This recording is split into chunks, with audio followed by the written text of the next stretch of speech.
remember the days we saw purple haze. 1 and 1, and 1 is 3. Hey, hey, baby, what you do to me?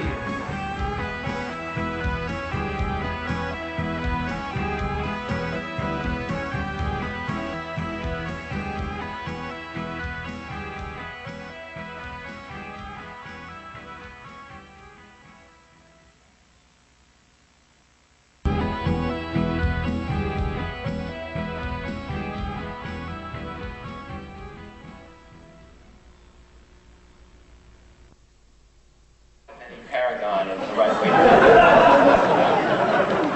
to children about drugs. But the final thing I want to say is my father, who was very, who's come up a couple of times in the story, died a couple of years ago. And before he died, he was in a nursing home for a couple of years, for a year or so.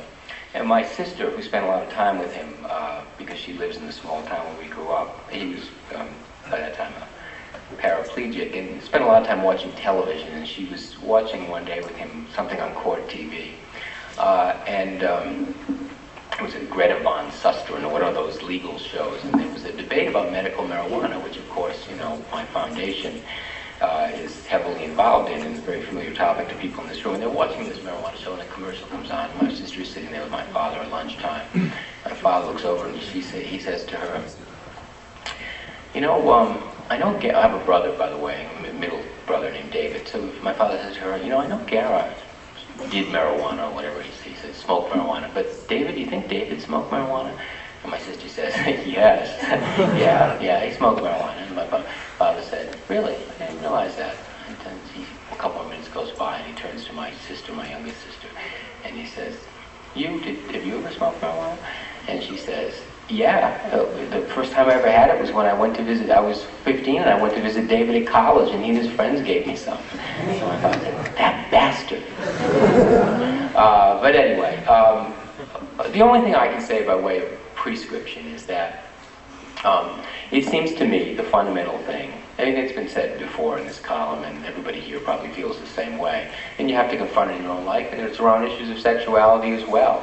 People are very uncomfortable very often dealing with anything that involves pleasure, and acknowledging to their children that there is something, that they can engage in pleasure. One of the things you find about your children, particularly around sex, but also around drugs, is that they're very comfortable with the idea that their parents might have pleasurable experiences. It's a very strange thing for kids to deal with, and it makes the parents in turn somewhat uncomfortable. I don't know many kids who are eager to hear that their parents have a very good sex life or something like that. It's a very, very weird thing for kids to have to deal with. But it seems to me the only thing you can really do is be honest about it. And in my case, honesty requires me to say that I had a good time smoking dope when I was younger, and I would be sorry if my children lived to adulthood without having a good time.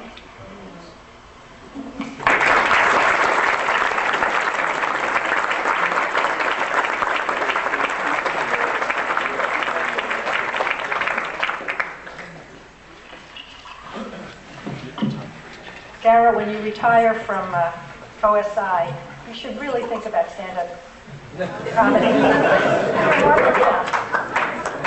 How about sit down? Yeah. Or sit down. I'm standing up, like Mike Gray. Okay, now after that very enlivening, entertaining, and somewhat comical recitation, I'm going to bring you down. Sorry to have to do this, but that is my job as an advocate for the American Civil Liberties Union. I can bring you down, remind you of all the terrible things that are going on out there. Well, I'll start out with something good, which is that my main qualification for being on this panel, aside from knowing Marcia, is that I do have two children, one 19 and a half, and I'm happy to say a couple of her college mates are here from Hampshire College with us today. And you all know about Hampshire College, of course.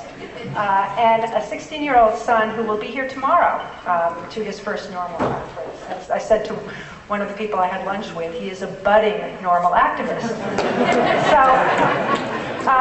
And all I can say about the way I have dealt with my kids around this issue is, as with Gara, to just be pretty open I have had many conversations. For a while, the only thing my son would ever talk to me about was drugs. I mean, nothing else really interested him very much. So if I wanted to engage in any kind of, lively conversation with him, it would usually be about drugs.